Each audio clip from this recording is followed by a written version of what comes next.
போகும்பொழுது நீர் எங்களை பாதுகாக்கலன்னா, ஜனங்களை பாதுகாக்கலன்னா அண்டே நாங்களாம் மறித்து போயிருப்போம் அப்பா.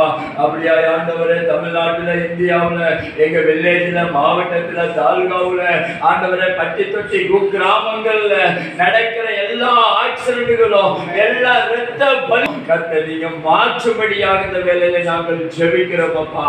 எங்கள் ஜெபத்தை கேட்டு கர்த்தர் அப்படியா ஆக்சிடென்ட் வராதபடி கர்த்தர் காக்கும்படியா சோதரம் பண்ணுவோமா. சோதரம் சோதரம் சோதரம் சோதரம் சோதரம் சோதரம் சோதரம் சோதரம். நீதிமொழிகள் 13ஆம் அதிகாரம் 11ஆம் வசனம்.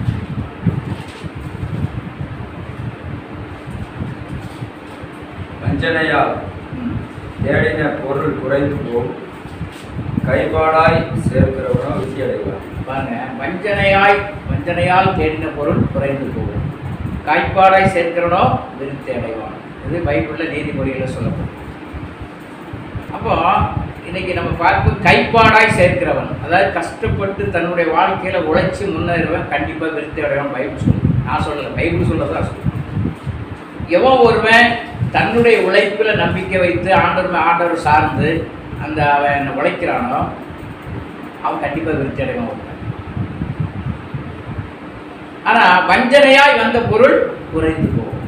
எப்படி வேணாலும் சம்பாதிக்கலாம். நீங்கள் இன்னைக்கு உலகத்தில் கஷ்டப்பட்டு உழைச்சும் சம்பாதிக்கலாம், ஏமாத்தையும் சம்பாதிக்கலாம். ரெண்டு வழி இருக்குல்ல சம்பாதிக்கிறது. கைப்பாடாய் சேர்க்கிறவன், கஷ்டப்பட்டு என்ன பண்ணுவான், தன்னுடைய உழைப்பினால சம்பாதிக்கிறவன், அவன் கண்டிப்பாக ஒரு நாள் விருத்தி அடைவான்.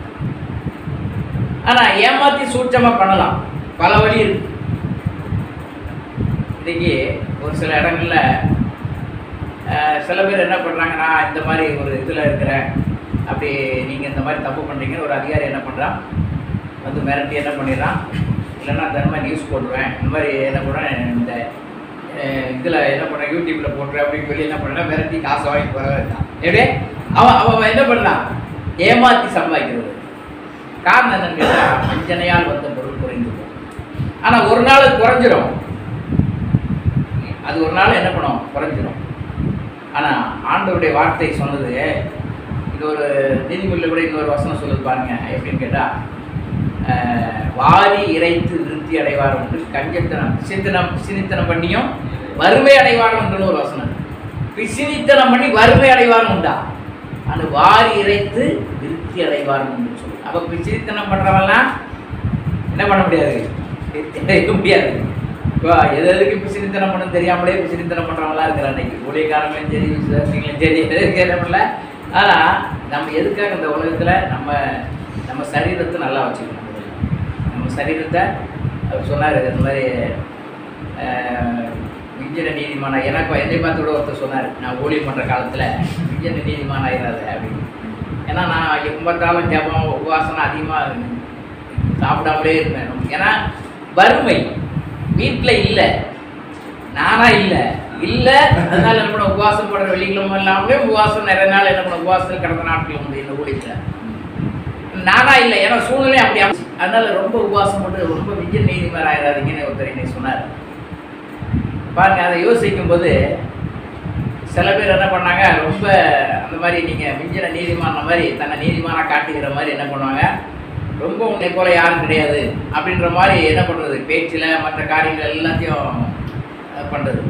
ஆனால் ஆண்டுடைய வார்த்தை வந்து சொன்ன மாதிரி நீதிமானாய் மாற்றுகிறவர் தான்.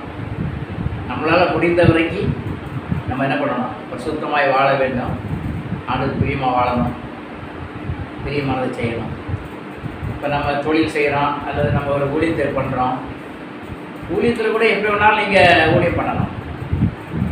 ஆனால் அது கேட்க போகிறது யாருமே கிடையாது. ஏன்னா ஊழியத்தை நீங்கள் கர்த்தர் உங்களை அழைச்சாரு, நான் ஊழியக்காரன், ஒரு சபை நடத்துகிறீங்க, உங்களுக்கு அந்த அதிகாரத்தை உக்கிரான பொறுப்பு கர்த்தர் கொடுத்துட்டாரு.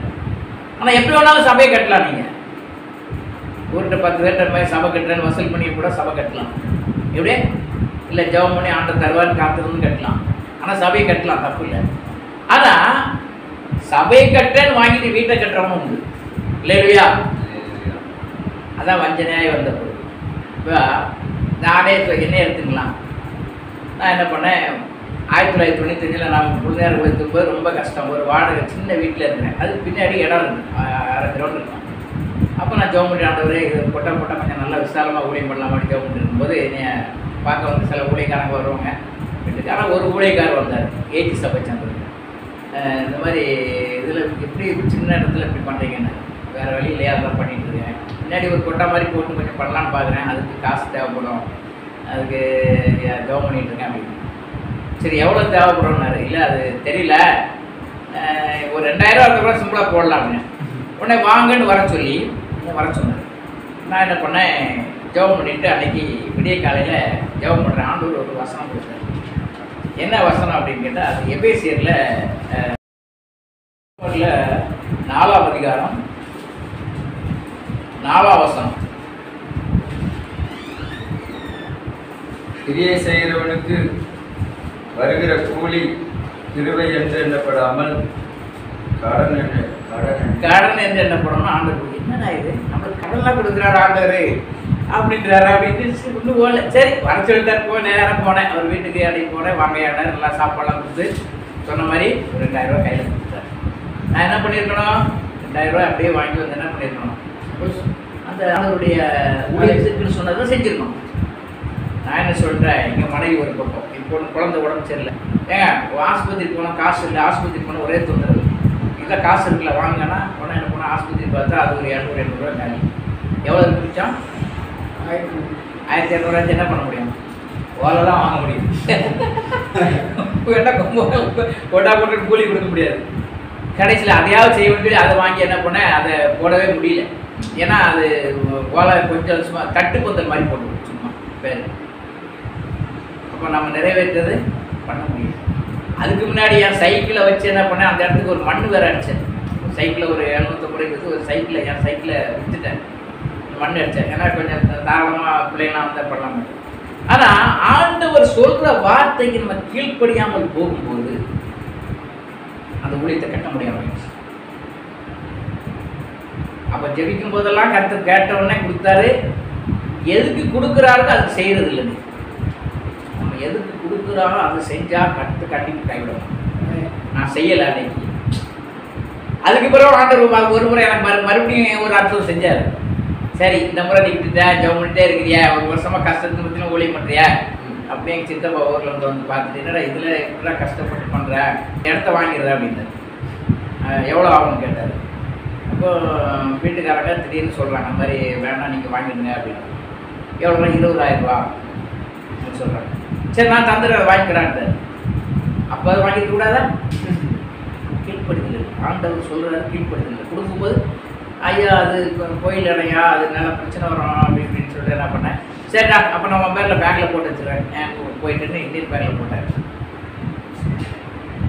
ஆனால் நான் என்ன பண்ணிட்டேன், போய் சொல்லி அதான் ஏமாற்றி ஒரு புக் ஒன்று போட்டிருக்கேன். அதை என்ன பண்ணல, எனக்கு பணம் கண்டிப்பாக தேவைப்படுது, அதை கொடுங்க, எனக்கு ஒரு 10,000 கொடுங்க. அது எடுக்க முடியாது, இடையில 2 வருஷம் எடுக்க முடியாது அப்படின்னா போய் சொல்லி ஏதாவது பண்ணி தான் எடுக்கணும். அப்படின்னா இப்போ உடம்பு சரியில்லை போய் சொல்லி எடுக்கணும். அந்த காசு என்ன ஆகி போச்சு, வாங்கி புக்குக்காரரை கொடுத்தேன். அவன் என்ன பண்ண, பிரிண்டிங்காரரை வாங்கிட்டு ஏமாற்றிட்டு ஓடிட்டான். 8,000 ரூபா அவன் வாங்கிட்டு ஒரு இடத்துல கொடுத்த 1000 ரூபா ரெடி பண்ணி அந்த புக்காக ரெடி பண்ணிட்டான். ஏசு கொடுக்கும் சந்தோஷம் ஒரு புத்தகம் எழுதியிருந்தேன் பூந்தமல்லியில். அவன் ரெடி பண்ணி காப்பிலாம் கொடுத்துட்டான். இன்னொருத்தர் வந்தான் வேசியா பிரிண்டர்ஸ், ஐயா நான் 2000 புக்கு தரேன், நீங்கள் அவன்கிட்டயா கொடுத்தீங்கன்னா அவன்கிட்ட வாங்கி கொடுத்தவன என்ன பண்ணி 1000 2000 புக்கு தரான்னு ஒரு ஆசை தானே பேர. அவன் என்ன பண்ணான், கொடுக்க 2000 புக்கு தரேன் அப்படின்னு சொல்லிட்டு 5000 கேட்டுங்க, நீங்கள் அவன்கிட்ட சொல்லியிருக்கலாம் 10,000 ரூபா, நான் 5000 கொடுங்க 8,000 ரூபா கொடுங்க 2000 புக்கு தரேன்.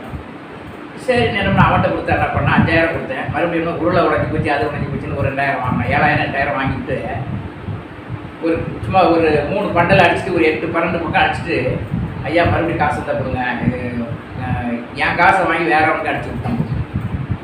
நான் ஏமாத்தினேன், என்னைய ஒருத்தன் ஏமாத்திட்டு கடைசியில் சர்ச்சு கட்டலை, கொடுத்த காசு எப்படி போச்சு பார்த்தீங்களா? அதனால நம்ம எதுக்கு ஆண்டவர் தர்றோ அதுக்கு நீங்கள் செய்யுங்க, கண்டிப்பாக உங்கள் ஊழியம் கட்டணும். இதுதான் உண்மை. நான் என் வாழ்க்கையில் இதுதான் நிறைய காரியங்கள் நான் உணர்ந்தேன். அதாவது ஆண்டவர் வந்து கொடுக்குறவர் தான், அவர் கண்டிப்பாக கொடுப்பார். நீங்கள் ஊழியத்துக்கு அழைச்சிருந்தா எது கேட்குறீங்களோ அது தராரு, இல்லைன்னு சொல்லலை. இன்றைக்கி அதே இடத்துல மறுபடியும் இன்னொரு ஊழியக்காரர் என்ன பண்ணார், அதை 25,000 ரூபாய்க்கு வாங்கினார். நான் அதை வெளியே வந்தவுடனே 25,000 வாங்கினார். வாங்கி அதில் என்ன பண்ணார், சீட்டு போட்டு ப்ரேயர் நடத்தினார். அவங்க என்ன பண்ணாங்க, அதை ஒரு 2-3 லட்சம் ரூபாய்க்கு விற்றுட்டு போயிட்டாங்க. விற்ற பிறகு இப்போ என்ன பண்ணால் அது ஒரு பில்டிங் கட்டி அது ஒரு கிறிஸ்தவன் வாங்கி ஒரு பில்டிங் வீடு கட்டி கிறிஸ்தவனே அதை வாங்கியிருக்கான் இந்த இடத்த. இன்னைக்கு அந்த இடத்த பார்த்தீங்கன்னா இன்னைக்கு 15 லட்சம் போகுது. அப்போ பாருங்க, நீ உனக்கே அந்த கதை, நான் கொடுக்குறது என் காசு, நான் கொடுக்குறேன் 20,000, உன் காசை கையில் இருந்து போகுது, நஷ்டம் வரப்போகுது, நீ வாங்கியா, வாங்கி ப்ரேயர் பண்ணியா, நடத்துறவருக்கு நடத்து. இதில் நீ ஆரம்பிச்சுட்டு கூட நீ பெரிய இடத்த வாங்கலாமா? இப்போ 2,000 ஜனங்க வந்த பிறகு அந்த விசுவாசம் நமக்கு இல்லாமல் போகுது. என்னத்தான் விசுவாசமாக நம்ம ஊழியம் போட்டோம்னு சொன்னால் கூட என்ன பண்ணுறோம்? விசுவாசத்தில் கோட்டை விடுறோம் இல்லையா? அதனால் நம்முடைய வாழ்க்கையில் கர்த்தர் எந்த காரியத்துக்காக செய்கிற அந்த காரியத்தை உடனே அதில் எதுவுமே எடுத்து வேறு செலவு பண்ணாங்க. பிரதர் ஒரு ஃபேன் வாங்கி கொடுக்குறதுன்னு காசு தரேன்னு வச்சுக்கணும். அவர் என்ன பண்ணணும்? ஃபேன் வேறு ஃபேனை காமிச்சிட்டு பாஸ்டர் ஃபேன் வாங்கிட்டேன் பாஸ்டர் சொல்லி வேறு ஃபேனை காட்டினான்னா கர்த்தர் பார்க்குறாருல்ல. என்கிட்ட நீ போய் அவர்கிட்ட கரெக்டாக இருக்கணும், இல்லை திருப்பி யார்கிட்ட அவர்கிட்ட வாங்க முடியாது. கொடுக்குற எனக்கு பிரச்சனை வந்துடும். உண்மை தானே? அதனால தான் இன்றைக்கி நிறைய இடங்கள்ல நம்ம வாங்க முடியாமல் போகுது. அதனால் ஆண்டவரே எதை உங்களுக்கு செஞ்சாலும் ஆண்டவரே நீங்கள் இது கேட்டு நான் கொடுக்குறேன், இது கேட்டு கொடுத்தீங்க, இது கேட்டு நான் செய்வேன். ஏன்னா அவருடைய ஊழியத்துக்குன்னா கொடுக்குறான், கர்த்தர் கொடுப்பாரு. ஆனால் உங்கள் தேவை அவர் எப்படி சும்மா உங்களை பட்டி போட்டுவாரா? நம்ம என்ன பண்ணுறோம்? ஐயோ இந்த காசு வச்சு இன்னைக்கு அரிசி வாங்கிக்கலாம், வேறு காசு வந்து அந்த காசு ஃபேன் வாங்கிக்கலாம் அப்படின்னு பாஸ்ட் நினைச்சிடுறாரு. உண்மை அதுதான். அங்கே தான் தவறிடுறோம். நம்ம சாத்தா அங்கே தான் உள்ள பூந்துடுறோம். நம்ம சாத்தானை சும்மா குறை சொல்லிட்டு சாத்தா நம்ம தான் அப்படி விட்டுருக்கோம், இடம் விட்டுருக்கோம். அல்ல, இப்படி என்னுடைய ஊழியக்கல்ல என்னுடைய சரிவை நான் கண்டேன். அதனால நம்முடைய வாழ்க்கையில பாருங்க, ஏமாற்றும் போது அதுடைய பலம் நம்ம அடையும். ஆதியாகமத்தில் நீங்க பாருங்க 31ஆம் அதிகாரத்துல 7ஆம் வசனத்துல ஒரு படிச்சீங்கன்னா அங்க பாருங்க, யாக்கோபு உங்கள் தகப்பனோ என்னை வஞ்சித்து என் சம்பளத்தை 10 முறை மாற்றினான், ஆனாலும் அவன் எனக்கு தீங்கு செய்ய தேவன் அவனுக்கு இடம் கொடுக்கிறார். அதாவது ஏமாத்துவான், ஆனா தீங்கு செய்யறதுக்கு கூட தான் இடம் கொடுக்கலான். இங்க நல்லா பாருங்க, 10 முறை ஏமாத்தணும். ஏன் ஒரே ஒரு முறை நீ ஏமாத்தி வந்தியா உடனே? உண்மைதானே? ஊழியக்காரங்களா இவங்களுக்கு எல்லாம் தெரியும். ஒரு கிளாஸ் ஸ்கூலுக்காக சொத்தை என்ன பண்ணிட்டான்? எழுதி வாங்கிட்டான், ஏமாத்தி வாங்கிட்டான் யாக்கோபு ஏசாக்கிட்ட. ஆனா அங்கிருந்து அம்மா அப்பா என்ன பண்றது? 2 பேரும் சண்டை போட்டு செத்துருக்கூடாது தான், நீ மாமா வீட்டுல இருந்துட்டு வாழ்ற. அங்க போன இடத்துல மாமா வீட்டுல வீட்டு வேலை ஆடு மேய்க்கிற வேலை செய்யும் போது இவருக்கு சம்பளம் கொடுக்கும்போது 10 முறை அவர் ஏமாத்திட்டார். ஒரே ஒரு முறை ஏமாத்துறதுக்கு 10 முறை படிச்சு வந்து. ஆனா ஆண்டவருக்கு அவன் பலி செலுத்திட்டு போனான். போற வழியில ஆண்டவர் அவனுக்கு தரிசனம் கொடுத்தாரு. ஆண்டவரே என்னை ஆசுவாம திரும்ப இறப்பண்ணா இந்த கல் தேவனுக்கு வீடான்னு சொல்லிட்டு போனான். அதனால கர்த்தர் அவனுக்கு துணை இருந்தாரே தவிர ஏமாத்துறதை அவர் தடுக்கல. ஏன்னா நீ பண்ணதுக்கு பனிஷ்மெண்ட் வாங்கி தான் ஆகணும். 10 முறை, ஒரு முறைக்கு 10 முறை. ஆனா தீங்கு செய்யறதுக்கு இடம் கொடுக்கல. அப்புறம் இவன் ஆண்டவர் சொல்றாரு, தேசத்துக்கு திருப்பி வான்னு சொல்லும் போது, நான் கூட இருக்கிற லாபம் அவனை ஏமாத்தினாலும் நான் பார்த்துட்டு தான் இருந்தேன், பார்த்துட்டு தான் இருந்தாரு. ஆனா ஏன் தடுத்து நினைச்சா தடுத்துக்க கூடாதா? கருத்து ஏன்பா ஏமாத்துற என் பிள்ளைய அன்னைக்கே திட்டிக்கலாம. தீங்கு செய்யறப்ப மட்டும் தரிசனம் கொடுத்து நீ யாக்கோபுக்கு தீங்கு செய்யக்கூடாது அப்படின்னு சொல்றாரு. அவன் மிரட்டுறாரு ஒரு நாள் இரவுல. யார? லாபான. அப்போ சொல்ல, உன்னுடைய தேவன் என்ன என்ன பண்ணாரு? யாக்கோபுக்கு தீங்கு செய்யக்கூடாதுன்னு சொன்னாரு. அதனால என் பிள்ளைகளை நான் விட்டுட்டு போறேன், இல்லைன்னா எல்லாத்தையும் நான் பிடிக்கிட்டு உன்னை வெறுமையா விட்டுறேன்னு சொல்லி சொல்றான். ஆண்டவனை மிரட்டினார். இதே ஆண்டவர் ஏன் மிரட்டல? 10 முறை ஏமாத்தும் போது ஏன் மிரட்டல? நீ ஏமாத்தினுடைய பனிஷ்மெண்ட்டை இங்க பெற்றுக்கொள்ளு. அதனால ஆண்டவர் அமைதியா இருக்கு. அதனால நீ கர்த்தருடைய பிள்ளைகள் தான், கர்த்தருடைய ஊழியக்காரன் தான். நம்ம செஞ்சக்கூடிய பலனை இங்க என்ன பண்ணுதான்? அனுபவிச்சு தான் ஆகணும். ஒரு சொல்லாங்க பழமொழி, 30 தண்ணி குடிக்கணும். அதே மாதிரி 10 முறை ஏமாத்தான். ஏன் ஏமாத்தான்? காரணத்தோடைய. ஆனா தீங்கு செய்யறதுக்கு மட்டும் தான் நீ ஆண்டோடைய பிள்ளையா இருக்கிறதுனால மேல அடிக்கிறதுக்கோ கொல்றதுக்கோ அனுமதிக்கல. இல்லையா? ஆகிய இன்றைக்கு நாம் அப்படித்தான் இருக்கிறோமே தவிர, ஆனா நம்ம செய்யற ஒரு ஏமாற்று வேலைக்கு அங்க கண்டிப்பா பனிஷ்மெண்ட். அதனால நம்ம ஏமாத்தி இன்னைக்கு நிறையருடைய வாழ்க்கையில ஏமாற்றுறது ஆண்டவர் என்ன பண்ண? ஆண்டவருக்கு அது ஒரு பிடித்தமில்ல. வஞ்சனையா நம்ம என்ன பண்ண? வஞ்சிக்கிறது, ஏமாத்துறது, அது ஆண்டவருக்கு ஒரு பிடித்தமில்லாத காரியம். நம்ம ஏமாத்தினா பின்னாடி இருக்குன்னு நம்ம தெரிஞ்சுக்கணும். தானா நம்ம பொருள் போயிடும், குறைஞ்சிடும். ஆகியனால யாக்கோபோட தேவன் இருக்காவிட்டால் என்ன பண்ண? எல்லாத்தையும் குடிக்கிட்டு வெறுமையா அனுப்பியிருக்கோம். நீ லாபம் சொல்றான், வெறுமையா அனுப்பியிருப்பேன் அப்படின்னு சொல்றான். அதனால பாருங்க, அந்த வசனத்தை கூட நம்ம படிக்கலாம். சொல்றான் 42ஆம் வசனம் பாருங்க. என் பிதாவின் தேவனாகிய ஆபிரகாமின் தேவனும் ஈசாக்கின் பயபக்திக்குரியவரும் என்னோடு கூட இராமல் போனால் நீர் இப்பொழுது என்னை அனுப்பி விட்டிருப்பீர். தேவன் என் சிறுமையும் என் கையின் பிரயாசத்தை பார்த்து நேற்று ராத்திரி உம்மை கடிந்து கொண்டார் என்று சொன்னார். முந்த நாள் ராத்திரி என்ன பண்ணாரு? லாபட கூப்பிட்டு என்ன பண்ணிட்டாரு? டேய், அவன் என்னுடைய பிள்ளை, எப்படியே நீ ஏமாத்திட்ட, நீ பனிஷ்மெண்ட் வாங்கிட்ட. ஒரு முறை பிசாசு என்ன பண்ணா, ஒரு முறை அவன் மனசை என்ன பண்ணா, ஏமாத்துற எண்ணத்தை கொடுத்தான். அதுக்கு தான் நீ ஏமாத்துறதுக்கு நான் 10 முறை ஏமாத்துறதுக்கு நான் அமைதியாக இருந்தேன். ஆனால் தீங்கு செய்யறதுக்கு மட்டும் உனக்கு அனுமதி இல்லை.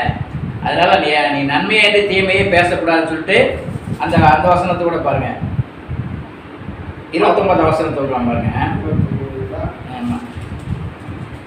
உங்களுக்கு பொல்லாப்பு செய்ய எனக்கு வல்லமை உண்டு, ஆகிலும் உங்கள் தகப்பனுடைய தேவன் நீ யாக்கோபோட நன்மையே அன்றி தீமை ஒன்றும் பேசாதபடி எச்சரிக்கையாய் நேற்று ராத்திரி என்னோடு சொன்னார். அதாவது பின்னாடி தொடர்ந்து வர்றாரு. இவர் என்ன பண்ணிட்டாரு? குறிப்பிட்ட காலம் ஆன பிறகு 10 முறை ஏமாத்திட்டாரு. டைம் முடிஞ்சு போச்சு. ஆண்டவர் பார்த்தாரு, ஒரு முறைக்கு 10 முறை ஏமாத்திட்ட, உன் டைமு முடிஞ்சு போச்சு. அவன் ஒரு முறை ஏமாத்தினதுக்கு இப்போ நம்ம சொல்லல, நீங்கள் 10ல் ஒரு பங்கு தசமாக ஆண்டவருக்காக கொடுக்குறீங்க, 9 பங்கு நம்ம சாப்பிட்றோம். எப்படி ஒரு முறை ஏமாத்துறான், நீ 10 முறை ஏமாத்திட்ட, உன் டைம் முடிஞ்சு போச்சு. இனிமே யாக்கோபை கூப்பிட்டு என்ன சொல்றாரு? எப்பா, உன்னுடைய பாவம் நிறைவாகி போச்சு, எல்லாம் சரியாகி போச்சு, நீ ஒரு தேசத்துக்கு போ அப்படின்னா ஆண்டவர் உனக்கு தரிசனத்தில் சொல்றாரு. உடனே என்ன பண்ணா, பிள்ளைங்களை கூப்பிட்டு மனைவியை கூப்பிட்டு, இப்போ இது வரைக்கும் உங்கள் அப்பாவுக்கு சம்பாதிச்சு கொடுத்தேன், இனிமேல் என் ஊருக்கு நம்ம போகலாம். அப்போ ஆண்டவர் இப்போ புறப்பட்டு அவன் என்ன பண்ணால் வெளியூருக்கு போயிருந்தான். அந்த டைமில் ஆடுகளை பயிர் கத்திரிக்க போகலான்னு சொல்லப்படுது. யார்? லாபான். அப்போ திருட்டாக போன மாதிரி தான் இது கணக்கு. ஆனால் ஆண்டவர் சொல்றாரு, நீ போ, புறப்பட்டு. உடனே என்ன பண்ணா, ஆண்டவர் வார்த்தை கேட்டு உடனே புறப்பட்டுட்டான். அதனால தான் ஆண்டவர் இப்போ ஆண்டவர் சொல்லாமல் இவன் புறப்பட்டு இருந்தாருன்னா இவங்க அந்த பாதுகாப்பு கிடையாது. இப்போ ஆண்டவர் சொல்லி நீங்கள் எங்கே போனாலும் உங்களுக்கு நிச்சயமாக பாதுகாப்பு உண்டு. அதனால் ஆண்டவர் சொன்னவொடனே இந்த இடத்த விட்டு புறப்பட்டு வரும்போது இவன் வீட்டுக்கு வரான். அதான் அவன் மருமகன் பிள்ளைலாம் போயிட்டாங்க அப்படின்னு. அவன் தொடர்ந்து இன்னும் ஆட்களை கூப்பிட்டு ஓடலாம், பின்னாடியே வரான். ஒரு 2-3 நாள் அவங்க கடந்து போனால் அவங்க இருக்கிற இடத்த கண்டுபிடிச்சிட்டான். கண்டுபிடிச்சோன்னா இவங்க ஒரு நாள் நைட்டு ஒரு இடத்துல தங்குறாங்க. தங்கும்போது ஆண்டவர் என்ன பண்ண, கூப்பிட்டு யாக்கோபோட நன்மையேந்தி தீமையே பேசக்கூடாது அப்படின்னு கூப்பிட்டு என்ன பண்ணிடுறாரு, ஆண்டவர் அவனை கண்டிச்சிருந்தார். உடனே அவனுக்கு பயம் வருது. இந்த ஆண்டவர் ஏன் அந்த 10 முறை ஏமாத்தும் போது இருந்தார், கம்முன்னு இருந்தார் அப்படின்னு பார்க்கும்போது, நீ பண்ணினதுக்குரிய பனிஷ்மெண்ட்டை நீ பெற்றுதான் ஆகணும் இந்த உலகத்தில். அப்போ ஆண்டவர் அமைதியாக தான் இருப்பார். அதனால தான் நம்ம கிறிஸ்தவர்களாகி நம்ம என்ன பண்ணலாம், ஏமாற்றுறது கிடையாது. இன்னைக்கு சில பேர் ஏமாற்றிட்டு இருக்காங்கன்னா அவனுக்கு பின்னாடி இருக்கு. அது நல்லா தெரிஞ்சுங்க. வசனம் சொல்லுது, கைப்பாட சேர்க்கிறவன் விருத்தி அடைவான். வஞ்சனையினால் வந்த பொருள் கண்டிப்பாக ஒரு நாள் போயிடும், குறைஞ்சிடும்.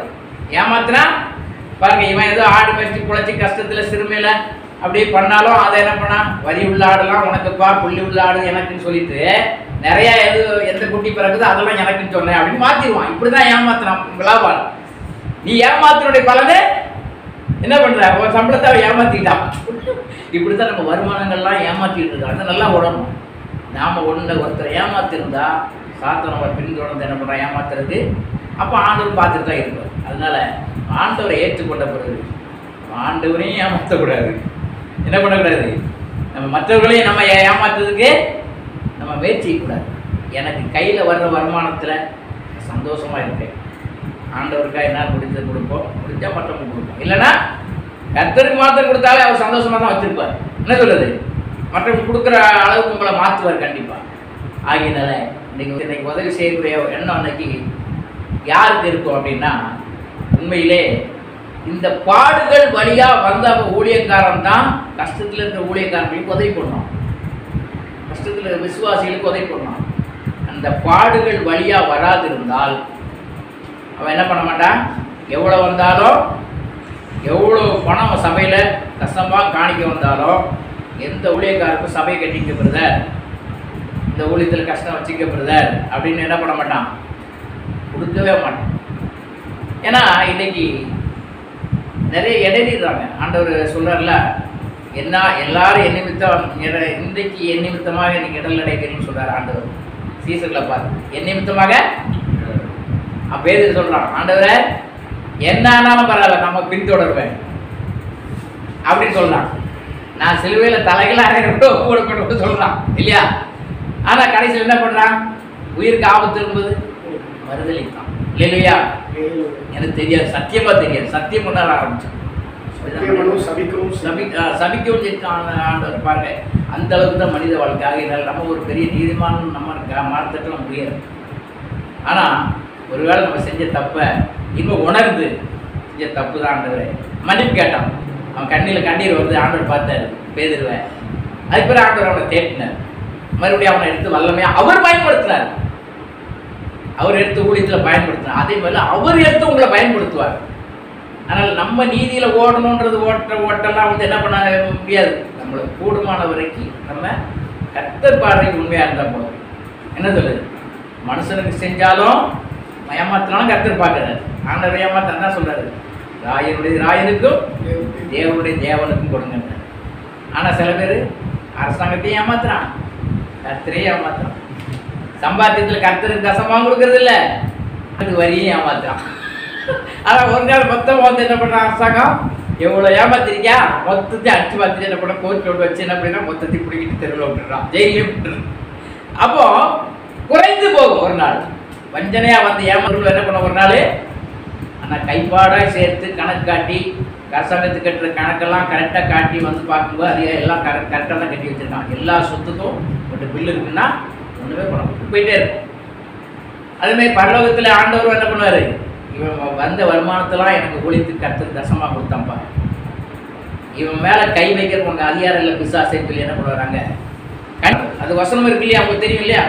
பாருங்க அந்த வெளிப்படுத்த இது மல்கியாவில் கடைசி அதிகாரம் மல்கியாவில் ஆண்டவர் கஷ்டமாக கொடுக்கறதுனால அவரே என்ன பண்ணுறாராம், கண்டிக்கிறான்னு சொல்லப்படும். மல்கியா 4ஆம் அதிகாரம் 10-11 பார்த்தீங்கன்னா அங்கே சொல்கிறாரு, என் ஆலயத்தில் ஆகாரம் உண்டாயிருக்கும்படி தசமாவளை எல்லாம் பட்டசாலையில் கொண்டு வாருங்கள். அப்பொழுது நான் வானத்தின் பலகணிகளுக்கு இடமில்லாமல் போக மட்டும் மேல் ஆசுவாதத்தை தரிசிக்க மாட்டேன் என்று அதனால் என்னை சோதித்து பாருங்கள் என்று சேனைகள் கர்த்தர் சொல்கிறார். பூமியின் கனியை பட்சிக்கிற பட்சிகளை உங்கள் நிமித்தம் கண்டிப்பேன், அவைகள் உங்கள் நிலத்தின் பலனை அளிப்பதில்லை. வெளியில் உள்ள திராட்சை செடி பழமில்லாமல் போவதுமே இல்லை என்று சேனைகள் கர்த்தர் சொல்கிறார். அப்போ அங்கே கண்டிக்கிறார். உங்கள் வருமானத்தை இப்போ வந்து கொடுங்குற ஆவிய,